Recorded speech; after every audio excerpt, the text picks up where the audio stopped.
अस्सलाम वालेकुम जी। एक सवाल आया है कि कहा जाता है कि हज और उम्रा मुशक्क़त वाली इबादत है, तो इसके बारे में बताएं। देखें, आपने ये जुमला अक्सर ही सुना होगा कि हज और उम्रा मुशक्क़त वाली इबादत है, और ये बात हकीकत है कि मुशक्क़त करनी पड़ती है। लेकिन मेरा ज़ाती नुक्ता नज़र ये है कि मुशक्क़त भी दो तरह की है हज और उम्रे में। ये मेरा ज़ाती नुक्ता नज़र है। मुशक्क़त भी दो तरह की है। एक मुशक्क़त वो है जो इबादत के दौरान आपको वहां पे पेश आएगी, वो है जेन्युइन मुशक्क़त। एक मुशक्क़त वो है जो हमारी सेल्फ जनरेटेड होती है, सेल्फ क्रिएटेड होती है। वो मुशक्क़त होती नहीं है, इबादत से उसका ताल्लुक होता नहीं है, हमने खुद वो पैदा की होती है, उससे बचना है। अब असल मुशक्क़त कौन सी है कि जब आपने 8 ज़िलहिज्जा को अपने होटल से कहां पहुंचना है, मीना, हज के लिए। जब मीना पहुंचेंगे तो मीना में आपने क्या करना है, मीना में आपने कितना वक्त गुजारना और कितनी नमाजें पढ़नी है। मीना में आपने 5 नमाजें पढ़नी है। 8 ज़िलहिज्जा की ज़ोहर, असर, मगरिब, ईशा और 9 ज़िलहिज्जा की फजर, ये आपने मीना में पढ़नी है। अब वहां पे कितने लोग होंगे, लाखों लोग होते हैं। अब वहीं मीना के अंदर जब आप ये 5 नमाजें आपने पढ़नी है, ठीक है, तो वहां पे आपने वजू करने भी जाना है। लाखों लोग होते हैं, वजू खानों पे शदीद रश होता है। 20-20 लोग एक लाइन में लगे होते हैं, एक पानी का जो वो होती है ना वजू करने वाली, उसके पीछे। आपने वॉशरूम जाना है, 30-30 लोग लाइन में लगे होते हैं। आपने खाना लेना है तो वहां तो बेशुमार लोग जो है वो बैठे होते हैं, थक जाते हैं लाइन में लगे लगे। आपने वहां पे किसी भी एरिया में मूव करना है तो आपको वहां पे डेफिनेटली मुशक्कत होनी। तो ये मुशक्कत है, ये वो मुशक्कत है जो अपने मीना में, ये है असल मुशक्कत। फिर जब आप वॉशरूम से फारिग होंगे, वजू कर लिया है, आप जबात नमाज के लिए जगह ढूंढ रही है, वो भी मुशक्कत है वहां पे, क्योंकि लाखों लोग हैं, बहुत ज्यादा रश है, ये मुशक्कत है। फिर 9 ज़िलहिज्जा को आपने मीना से कहां जाना है, अरफात।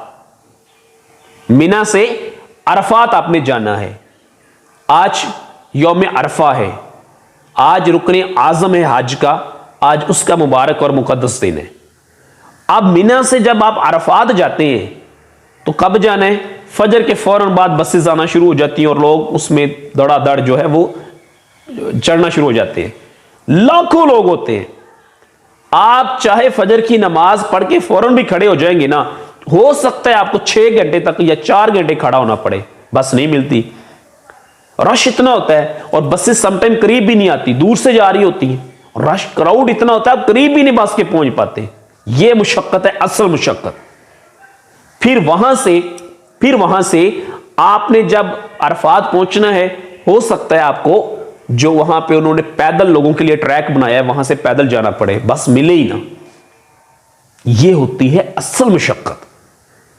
फिर आप जब अरफात पहुंचेंगे, वो कितने किलोमीटर है, 10 है या 12 किलोमीटर, जब आप मीना से चले हैं और पैदल आप अरफात पहुंच गए, ठीक है, जब आप अरफात पहुंच गए तो पहुंचने के बाद आपने वहां पे वो ढूंढना है, टेंट खैमा, जहां जाके आपने बैठना है, वक्त गुजारना है, इबादत करनी, वो भी एक मुशक्कत। वहां लाखों लोग होते हैं। फिर अरफात के मैदान में जो वॉशरूम है, वहां कितना रश होता है।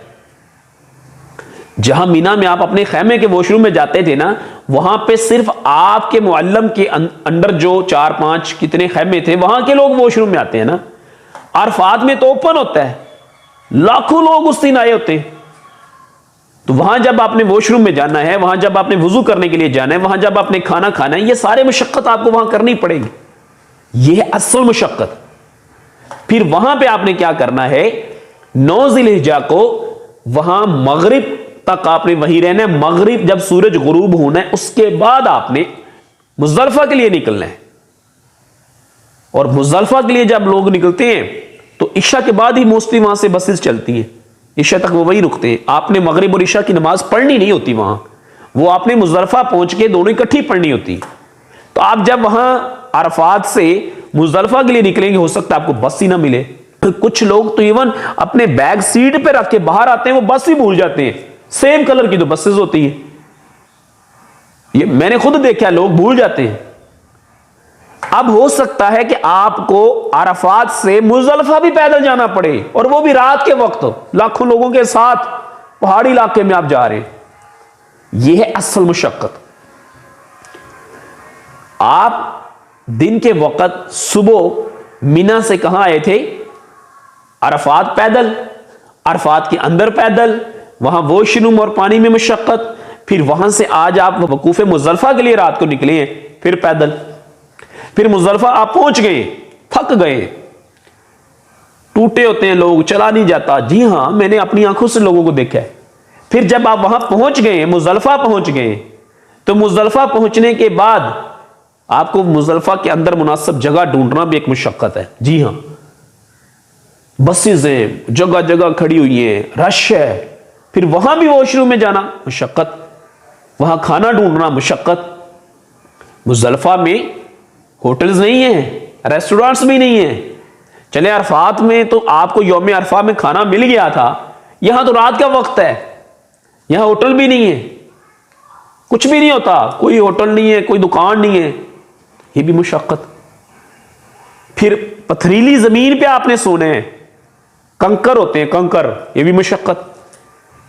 फिर वहां से आपने सुबह निकलना है मिना के लिए, बड़े शैतान को कंकरी भी आपने आके मारनी। तो मोस्टली लोग क्या करते हैं, पहले अपने खैमे में जाते हैं, खैमे में जाके अपना सामान रखते हैं, और कुछ लोग आराम करते हैं कुछ देर, फिर जाके बड़े शैतान को कंकरी मारते हैं।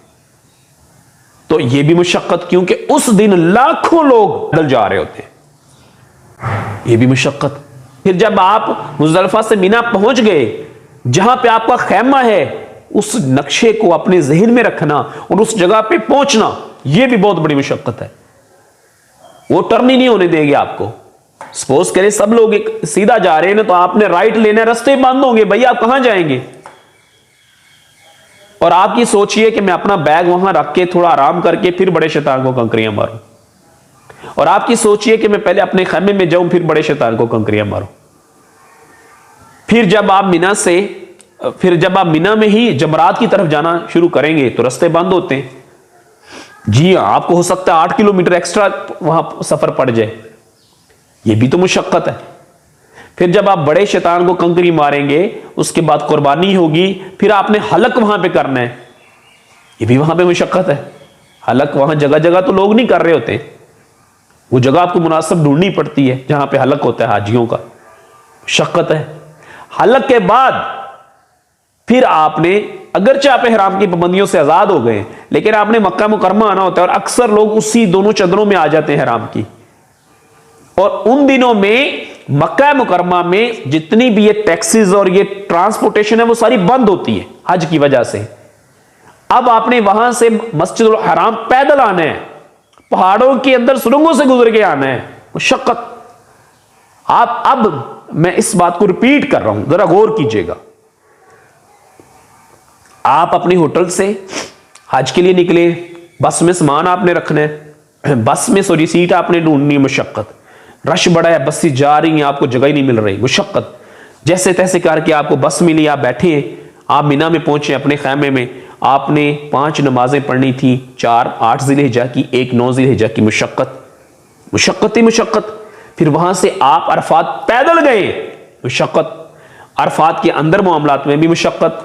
अरफात से आप मुजल्फा के लिए जब आए, पैदल आए, मुशक्कत। मुजल्फा से फिर आप मिना आए, मुशक्कत। मिना अपने खैमे से फिर आप जमरात की तरफ आए, मुशक्कत। आपने कम से कम 40 किलोमीटर पैदल सफर किया है, हो सकता है 20 किलोमीटर, हो सकता है 30 किलोमीटर, डिपेंड करता है कि कहां आपको बस मिली है, कहां नहीं मिली, आपका खैमा कहां है, कितना आप चले। अब ये सारा सफर करने के बाद आपने हलक करवा लिया है, हाजी साहब अब आपने जाना है तवाफ़ ज़ियारत के लिए मस्जिदुल हराम, और बसेस आज बंद हैं, टैक्सियां मिलेगी नहीं, पैदल आपने जाना है, शक्कत। ठीक है, आप क्या करेंगे, जमरात से निकलेंगे, मिना से पहाड़ों में मक्का शहर की तरफ आप चल रहे हैं, उनके अंदर से गारों, क्या उसको बोलते हैं जो वो बनी होती है पहाड़ों के अंदर, सुरंगों के अंदर से गुजर के जा रहे हैं, मुशक्कत। और उस दिन मजा आ जाता है, ठीक है, चला भी नहीं जा रहा होता, थकावट भी अपनी एक्सट्रीम लेवल की होती है, लेकिन वो थकावट भी बड़ी बरकत वाली होती है, मुशक्कत तो है ना। फिर जब आप मस्जिदुल हराम पहुंचेंगे, जैसे पहुंचेंगे, कितनी देर में पहुंचेंगे, जिंदगी में हो सकता है आपने इतना सफर किया ही कभी ना हो जितना आज आपको करना पड़ा है। यह है असल मुशक्कत।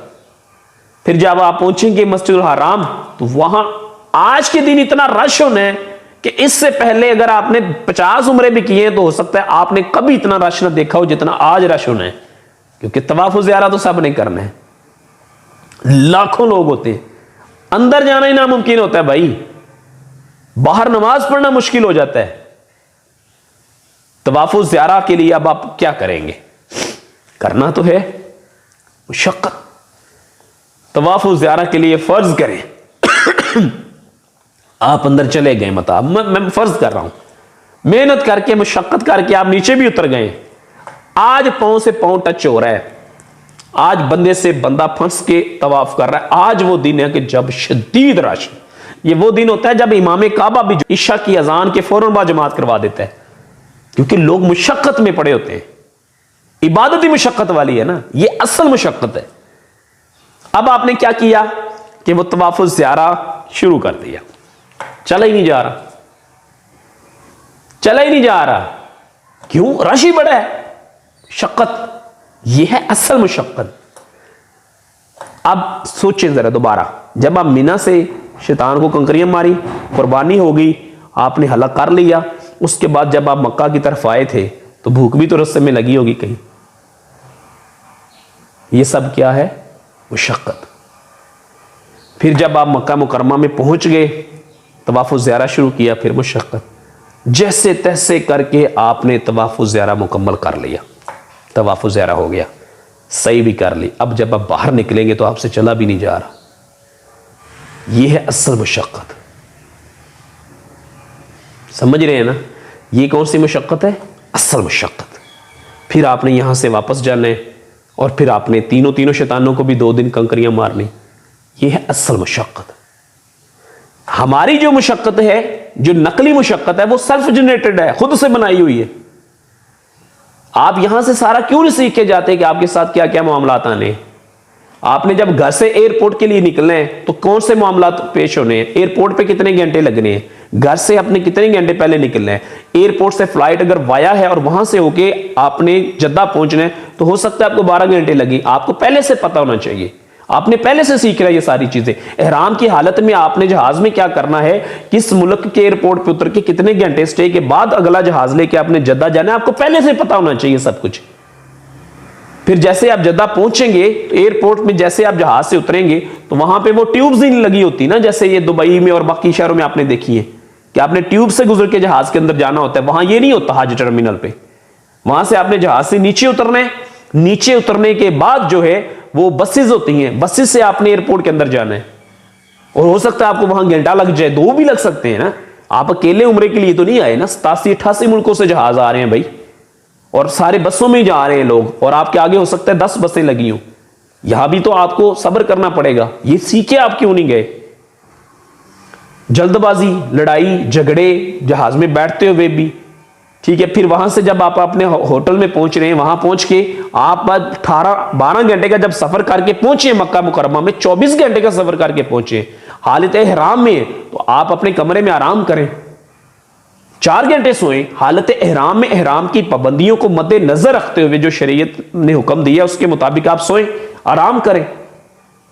फिर उठ के ताजा दम जब हो तो आप फिर जाके उम्रा करें। लोग क्या करते हैं, 24 घंटे का सफर उन लोगों ने किया होता है जिन्होंने जिंदगी में कभी इतना लंबा सफर नहीं किया होता, जिंदगी में इतना बड़ा सफर नहीं किया होता। हो सकता है आपने जिंदगी में फर्स्ट टाइम इतना बड़ा सफर किया हो, और उस बंदे ने जिसने जिंदगी में फर्स्ट टाइम इतना लंबा सफर किया है, जब वो 24 घंटे का सफर करके 23 घंटे का सफर करके मक्का मुकरमा अपने होटल में पहुंचता है, बस से उतरता है, उसको कहते हैं अपना सामान उठा के अंदर जा, बैग उठा के अंदर आता है। वहां पहले ही 2 बसेस आई हुई हैं, रश बहुत ज्यादा, लोग बैठे हुए हैं। अब उसको यहां वेटिंग एरिया में बैठना पड़ेगा, वो इंतजार करता है, फिर उसका नंबर आता है, उसको कार्ड दिया जाता है, उसके बाद वो लिफ्ट में जाता है, वहां पे भी रश होता है, उसने अपने कमरे में पहुंचना है। इतने मेहनत के बाद जब बंदा वहां पहुंचा है तो उसके जिस्म में जान नहीं होती। 100 तो बीमारियां हर बंदे को लगी होती। अब आप जल्दबाजी, हमें जल्दी होती है, वो बंदा मजबूर होते, कुछ लोग मजबूर होते हैं बेचारे, किसी के साथ गए होते हैं, कुछ वैसे बड़ी उम्र के होते हैं। अब क्या है वहां पे कि साथी जो साथ वाले हैं वो कह रहे हैं जी जल्दी जल्दी जल्दी हमने उम्रा करने जाना है। अब इस हालत में एक इतने थके हुए बंदे को, एक भूखे बंदे को, उसने खाना भी नहीं खाया है, जब आप उम्रे के लिए लेके जाएंगे तो फिर जब वो उम्रा करते हुए गिरेगा, बेहोश हो जाएगा या उसको मतलब टेंशन होगी, तो ये वो मुशक्कत नहीं है जो असल मुशक्कत थी, ये आपने खुद पैदा की हुई मुशक्कत है। ठीक है, इसी तरह सामान रैप करके एयरपोर्ट पे नहीं जाना कि वहां पे जाके रैप करेंगे जी, वहां पे जाके आप लाइन में लगे जी, वहां मशीन पे आपका रैप होना है, वहां यहां फर्ज करें आपका 500 रुपए में हो जाना है, वहां आपका 15,000 में होना है, जितने रियाल आपको देने पड़ेंगे। और जब आप लाइन में लगे और परेशानी में, तो ये सेल्फ जनरेटेड मुशक्कत नहीं है। आप मक्का मुकरमा में पहुंच गए हैं, ठीक है, आपके साथ 10 बंदे हैं और माशाल्लाह से पहुंचते आपने उम्रा करने जब गए हैं, उनमें से 3 गुम हो गए और आपने किसी को सिम नहीं लेके दी, मोबाइल ही नहीं किसी ने रखा हुआ, तो ये तो सेल्फ जनरेटेड मुशक्कत नहीं है।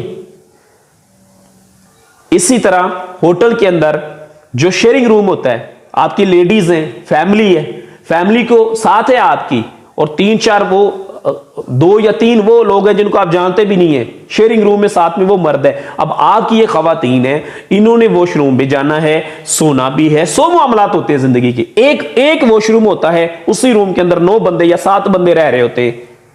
अब ये बेचारी परेशान होंगी कि नहीं होंगी? तो ये कौन सी मुशक्कत है जो आपने खुद पैदा की हुई है।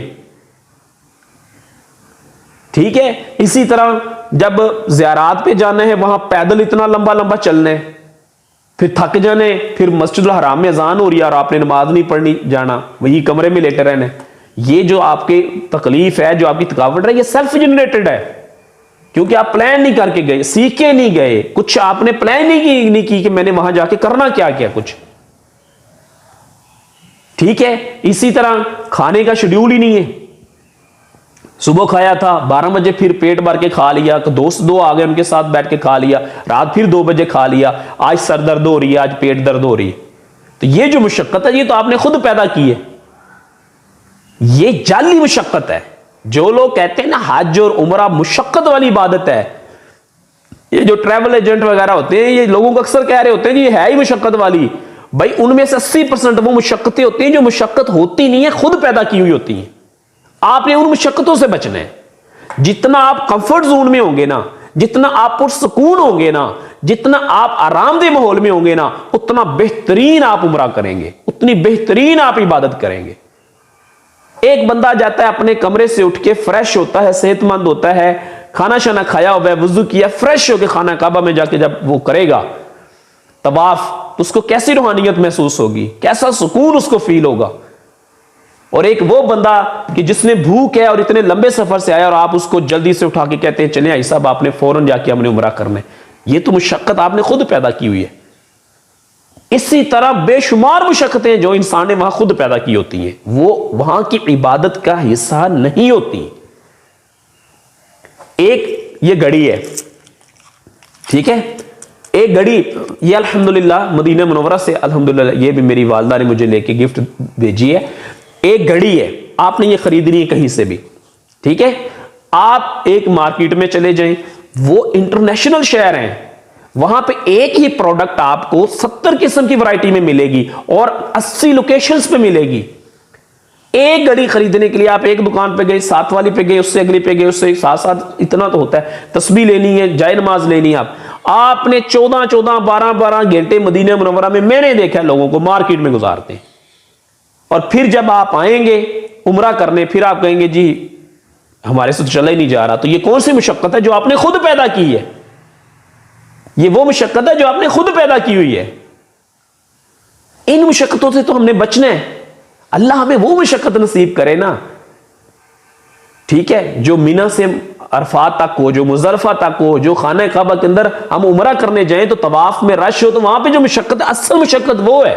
जाली मशक्कतें लोगों ने साथ पाली होती हैं, और भेजने वाले उनको कह रहे होते हैं जी ये ही मशक्कत है, ये भी मशक्कत है, ये भी फेक बातें होती हैं। आप जब गए मक्का मुकरमा में पहुंचे, आपके साथ 6 लोग थे, उनमें से 4 बुजुर्ग हैं और पढ़े लिखे भी नहीं है। हमारे जो मुल्कों से लोग जाते हैं उनमें मेजोरिटी तो बेचारे बुजुर्ग होते हैं, बड़ी उम्र के होते हैं, शुगर की दवाई खाते हैं, हार्ट की दवाई खाते हैं, ब्लड प्रेशर के मरीज होते हैं और ज्यादा पढ़े लिखे भी नहीं होते। इन लोगों को जब आपने वहां लेके पहुंचे हैं तो सबसे पहले आपने क्या काम करना है? आप उम्रा करने मस्जिद हराम में बाद में जाएं, पहले होटल से नीचे आके उनके अंगूठे लगवा के पासपोर्ट के साथ सबकी सिम में इशू करवाएं, और सबकी जब सिम्स इशू हो जाएंगी उनके मोबाइल में डाल लें, उनके नंबर अपने पास नोट करें, अपने उनके मोबाइल में सेव करके दें। नहीं करते, गुम हो जाते हैं, फिर 8-8 घंटे लोग परेशान होते हैं। तो ये कौन सी मुशक्कत हुई भाई? फिर जिस होटल में आप पहुंचे हैं उस होटल की रिसेप्शनिस्ट से आपने क्यों नहीं बात की? वहां कार्ड पड़े होते हैं, कार्ड पकड़े अपने साथ वाले सारे लोगों को दे, नहीं देते। बंदा गुम हो गया, उसको पता ही नहीं है मेरा होटल कहां पे है। अब वो भी परेशान और आप भी परेशान, और पीछे जो पाकिस्तान में फैमिली है जिन्होंने आपके साथ उस बाबा जी को भेजा है वो भी परेशान, और खुदा न खासा अगर वो ना मिला तो फिर आप उससे भी ज्यादा परेशान। ये जो परेशानी है, ये जो मुशक्कत है, ये तो आपने खुद पैदा की है। ये इबादत का हिस्सा कहां थी? अल्लाह ताला हम सबको अमल की तौफीक दे जी। कोशिश ये करें कि इस तरह की मुशक्कत उनसे बचें। जो ओरिजिनली मुशक्कत है, जो इबादत की मुशक्कत है, वो वाकई में मुशक्कत है, और जो मुशक्कत हमने खुद से सेल्फ जनरेट की हुई है, इनसे बचने। इसलिए इनको डिफरेंशिएट करें, एक ओरिजिनल मुशक्कत है और एक जाली मुशक्कत है। उम्रे पे जाएं, हज पे जाएं, सारी बातें सीख के जाएं, प्रैक्टिस करके जाएं। नहीं सीखते, सीखना ही नहीं है तो फिर वहां जाली मुशक्कत में फंसे होंगे, फिर परेशानी होगी, और फिर यहां आगे बताएंगे भाई ये सारी इबादत ही मुशक्कत वाली है, यहां सफर भी मुशक्कत है, यहां खाना भी मुशक्कत है, यहां सोना भी सारी चीजें मुशक्कत वाली नहीं होती हैं। आपको लोग गलत गाइड करते हैं। इसलिए आपने समझना है कि मुशक्कत असल कौन सी है और नकल कौन सी है। नकली मुशक्कत से आपने बचना है। आपकी सेहत अच्छी होगी, टाइम पे खाना खाएंगे, टाइम पे सोएंगे, टाइम पे उठेंगे, तो आपको ये नकली मुशक्कतों की टेंशन ही नहीं होगी ना। लोग पहाड़ों पे चढ़े होते हैं, सॉरी लाइट चली गई है, अगर इमेज का इशू है तो लोग पहाड़ों पे चढ़े होते हैं, हज से पहले पहाड़ों पे चढ़े होते हैं, फिर चोट लगवा के आ जाते हैं, फिर हज जब अदा करने जाते हैं तो पांव में मोच होती है। तो ये तो जाली मुशक्कत है ना, ये असली मुशक्कत नहीं है। आपको किसने कहा था पहले पहाड़ों पे जाके चढ़ो भाई, बाद में चले जाओ? किसने मना किया? 100 मरतबा जाओ। मैंने कई हाजियों को खुद मना किया, लेकिन वो जबरदस्ती गए थे। इस तरह बहुत सारे मामलात हैं। मैं आपको 80 मामलात और भी बता सकता हूं जहां पे सेल्फ जनरेटेड, सेल्फ क्रिएटेड मुशक्कत होती है। ओरिजिनली मुशक्कत वाला वो काम होता ही नहीं है भाई, खुद पैदा किए होते हैं। जूता ऐसा ले जाते हैं अपने वतन से, वो टूट जाता है। अब पहाड़ी इलाके में जा रहे हैं तो ये तो मुशक्कत आपने भाई खुद पैदा की। क्यों अच्छा जूता नहीं लिया था आपने, और एक एक्स्ट्रा क्यों नहीं लिया था, ये बताएं। एक ही हराम लेके जाते हैं, वो खराब हो जाता है या मैला हो जाता है, दूसरा हराम ही नहीं है। तो ये कौन सी मुशक्कत हुई फिर? जाली मुशक्कत भाई, जो आपने खुद पैदा की है। जाली मुशक्कत से हमने बचना है। ओरिजिनल मुशक्कत कोई और चीज है। इन चीजों को आपने अंडरस्टैंड करना है। जो भी हज पे जा रहा है, जो भी उम्रे पे जा रहा है, ये मेरी ऐसी बातें हैं जिससे बहुत सारे लोग जो है ना उनको परेशानी होती है, स्पेशली जो ट्रैवल एजेंट्स वगैरह हैं। मैंने एक वीडियो बनाई थी शेयरिंग रूम के बारे में, तो मुझे कई ट्रैवल एजेंट्स ने कहा था जी आपने इस तरह वीडियो बनाई है तो इससे हमारा लोग जो है वो हमसे क्वेश्चन करते हैं बार बार, और तो इससे हमारा काम इफेक्ट होता है। भाई मैंने उसमें सही बात की थी ना। मैंने ये कहा था कि आप अपनी खवातीन को शेयरिंग रूम में किसी के साथ क्यों, कैसे, how it can be possible, मुमकिन ही नहीं है भाई। ना रखो अपनी खवातीन को किसी गैर महरम के साथ शेयरिंग रूम में। अच्छा फिर इसका हल क्या है? पैसे भी नहीं है ना, उतने पैसे भी कम है, और हमने उम्रा भी करना है, शेयरिंग रूम में रहना नहीं है, खवातीन है हमारे साथ, तो फिर क्या करें भाई? उसका हल ये कि आप थोड़ी दूर रूम ले लो, सेपरेट ले लो। जितने पैसों में आपको हरम शरीफ के करीब शेयरिंग रूम मिल रहा है ना, इतने ही पैसों में इंशाअल्लाह ताला आपको थोड़ा दूर जाके ना सेपरेट और इंडिपेंडेंट रूम मिल सकता है। उसमें आप सुकून से रहे। मसाइल होते हैं, ऐसा नहीं है, हर बंदे के साथ वहां मसाइल होते हैं, लेकिन ज्यादा मसाइल वो हैं जो हमारे खुद पैदा किए हुए होते हैं। फिर हम वो कह रहे होते हैं जी ये मुशक्कत नहीं होती भाई, ये जाली मुशक्कत है, असली मुशक्कत ये नहीं है। इसलिए ये मामलात को समझें, परखें, पढ़ें, सीखें, प्रैक्टिकल मामलात को सीखें, पहले से सीखें। कोई 2 महीने पहले काम शुरू कर दें, 3 महीने उम्रे पे जाना महीना पहले सीखना शुरू कर दें, आधे घंटे में क्यों सीखते हैं? ठीक है, तो इंशाअल्लाह ताला फिर ये मुशक्कतें नहीं होंगी, फिर ओरिजिनल मुशक्कतें होंगी, और वो अल्लाह हमें बार बार नसीब करे। चाहे हमें मिना से अरफात पैदल जाना पड़े, लेकिन अल्लाह नसीब करे। चाहे हमें रश में तवाफ करना पड़े, अल्लाह नसीब करे। ये असल मुशक्कत है, फर्क को समझने। बहरहाल लाइट चली गई है, शायद आपको वो इमेज का इशू हो। अल्लाह ताला हम सबको अमल की तौफीक अता फरमाए, बार बार सफ़र हरमैन की सआदत नसीब फरमाए, और जो हम बोल रहे हैं इसको बिलखसूस मेरे लिए, मेरे मरने के बाद भी मेरे लिए एक परमानेंट सवाब जारिया का ज़रिया बनाए, और हो सकता है इससे किसी को फ़ायदा हो, दूसरों तक भी पहुँचाएँ, दूसरों को भी बताएँ। हर बंदे को हमने हज और उम्रा सिखाना है, सिखाए बगैर किसी को हमने नहीं जाने देना। ये बात ज़हन में रखें, और इस चैनल का मकसद भी सिर्फ यही है कि हमने सीखना है। ठीक है, अल्लाह ताला हमें इखलास दे, अल्लाह ताला कबूल फरमाए, और इसको मेरे लिए, मेरे वालिदैन के लिए, अहले खाना के लिए, सब के लिए दुनिया और आखिरत दोनों जहानों में अपनी रहमतों का सबब बनाए। दुआओं में याद रखिएगा, जब भी आप सफ़र हरमैन शरीफ पे जाएं, मुझ गुनाहगार को ज़रूर याद रखिएगा। अस्सलामु अलैकुम वरहमतुल्लाहि वबरकातुहू।